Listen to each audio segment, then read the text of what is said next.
అదే RTV app వార్తల్ని క్షణాల్లో చదివే అవకాశం ఉంటుంది. ఒక న్యూస్ పేపర్, ఒక టెలివిజన్ ఛానల్ మీ చేతుల్లో ఎప్పుడూ ఉంటాయి. వేసవికాలం రాకముందే రాష్ట్రంలో ఎండలు దంచికొడుతున్నాయి. ప్రధానంగా ఖమ్మం జిల్లాలో ప్రస్తుతం ఎన్టీఆర్ సర్కిల్ వద్ద మనం ఉన్నాము. ఎండలు దాదాపు 37 డిగ్రీల సెంటీగ్రేడ్ ఉష్ణోగ్రత ఖమ్మం నగరంలో నెలకొంటా ఉంది. ఆర్టీవీ స్క్రీన్ మీద విజువల్స్ లో చూసుకోవచ్చు. ఎండ తాకిడికి ప్రజలు రోడ్ల మీదకి రావాలంటూనే భయపడుతున్న పరిస్థితి అయితే పూర్తిగా ఖమ్మంలో నెలకొంటా ఉంది. పూర్తిగా మార్చి నెల రాకముందే రాష్ట్ర వ్యాప్తంగా ఎండలు మండిపోతున్నాయి. ఫిబ్రవరి ఆరంభం నుంచే కూడా ఉష్ణోగ్రతలు క్రమంగా పెరుగుతున్నాయి. నిన్న దాదాపు 36.8 డిగ్రీల సెంటీగ్రేడ్ ఉష్ణోగ్రత ఖమ్మంలో నమోదైంది. సో రాబోయే 4 రోజుల్లో తీవ్రమైన వేడి వాతావరణ పరిస్థితులు ఉంటాయని చెప్పేసి కూడా అటు నిపుణులు పూర్తిగా చెబుతున్నారు. ఆ తర్వాత 5 నుంచి 6 రోజుల పాటు వాతావరణం కొంత చల్లబడుతుందని చెప్పేసి కూడా ఇప్పటికే వాతావరణ శాఖ అధికారులు కూడా పూర్తిగా చెబుతున్న పరిస్థితి పూర్తిగా కనబడతా ఉంది.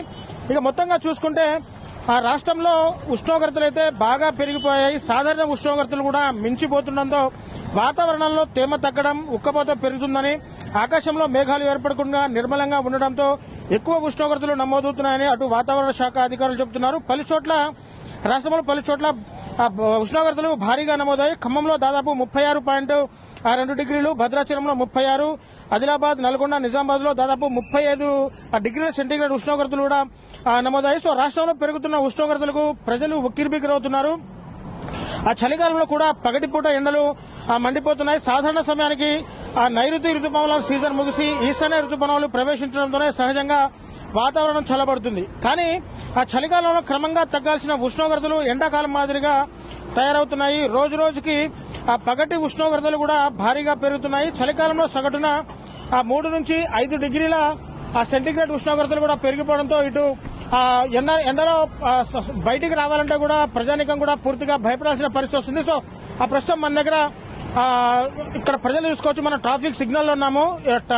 దాదాపు వాహనాలన్నీ కూడా ఎండలలో బయటికి రావాలంటే ఎండాకాలం రాకముందే ఈ విధంగా ఎండలు దంచి కొడుతుంటే రేపు ఎండల్లో ఏ విధంగా తట్టుకోవాలని చెప్పేసి కూడా ఖమ్మం ప్రజానికం భయభ్రాంతులు గురవుతున్న పరిస్థితి పూర్తిగా కనబడుతోంది. సో ఎండల్లో బయటకు వచ్చినప్పుడు తగు జాగ్రత్తలు ఖచ్చితంగా పాటించాలని ఇటు డాక్టర్లు సూచిస్తున్నారు. కానీ ప్రధానంగా వాతావరణంలో ఏర్పడిన పెను మార్పుల కారణంగానే ఈ విధంగా చలికాలంలో ఉష్ణోగ్రతలు మండిపోతున్నాయని చెప్పేసి కూడా అటు ఉష్ణోగ్రతలు శాస్త్రవేత్తలు చెబుతున్న పరిస్థితి కనబడుతోంది. పూర్తిగా పసిఫిక్ మహాసముద్రంలో ఏర్పడిన ఎల్ నినో ప్రభావం కారణంగానే ఈ విధమైన ఎండలు దంచి కొడుతున్నాయని చెప్పేసి కూడా అటు శాస్త్రవేత్తలు పూర్తిగా చెబుతున్న పరిస్థితి. సో ఏది ఏమైనా భూతాపం పెరగడం వల్ల అంటే చెట్లు ఎక్కువగా రహదారి విస్తరణ పేరుతో, అభివృద్ది పేరుతో కూడా చెట్లు కొట్టివేయడం మూలాన భూతాపం పెరిగి ఈ విధమైన ఉష్ణోగ్రతలు నమోదవుతున్నాయని చెప్పేసి కూడా ఎక్స్పర్ట్స్ కూడా పూర్తిగా చెబుతున్న పరిస్థితి కనబడుతుంది. ఇదే విధంగా అంటే ఫిబ్రవరి నెల ఎండింగ్ కాకముందే ఈ విధమైన ఉష్ణోగ్రతలు రావడంతో మార్చి నెలలో ఇంకా ఉష్ణోగ్రతలు ఏ విధంగా ఉంటాయి, ఇప్పటికే భూగర్భ జలాలు కూడా పూర్తిగా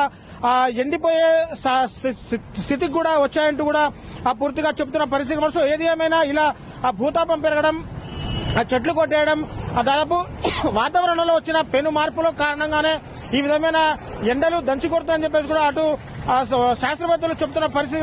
ఏది ఏమైనా అంటే ఎండాకాలంలో మాదిరిగానే పూర్తిగా ఎండలు దంచి కొట్టడంతో ప్రజలు ఎండల నుంచి బయటికి రావాలంటే భయపడిపోతున్న పరిస్థితి ఇక్కడ నెలకొంటా ఉంది. మరీ ముఖ్యంగా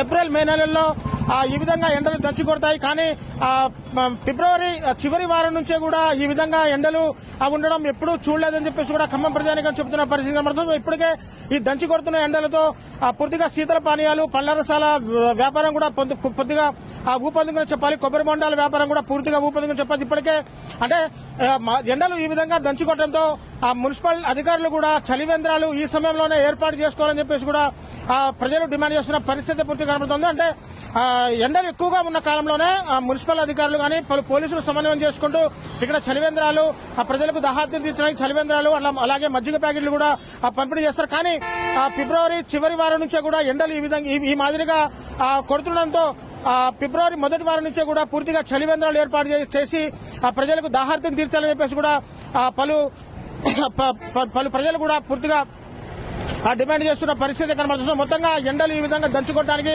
ప్రధానంగా వాతావరణంలో పూర్తిగా జరుగుతున్న మార్పులే దీనికి ప్రధాన కారణం అని చెప్పేసి కూడా అది శాస్త్రవేత్తలు చెప్తున్నారు. మొత్తంగా ఏదేమైనా ఎండల నుంచి బయటికి రావాలంటే కానీ తప్పకుండా ఆ మొహం మీద ఏదైనా గుడ్డ లాంటివి కప్పుకొని రావాలి, లేకుంటే ఎండ బారిన పడితే మాత్రం చాలా దారుణంగా ఉంటుంది చెప్పేసి కూడా వైద్యులు సూచించిన పరిస్థితి కనబడుతుంది. సో ఇది కెమెరా పర్సన్ నాగేంద్ర బాబుతో నేను మీ దేవేందర్, RTV ఖమ్మం నుంచి.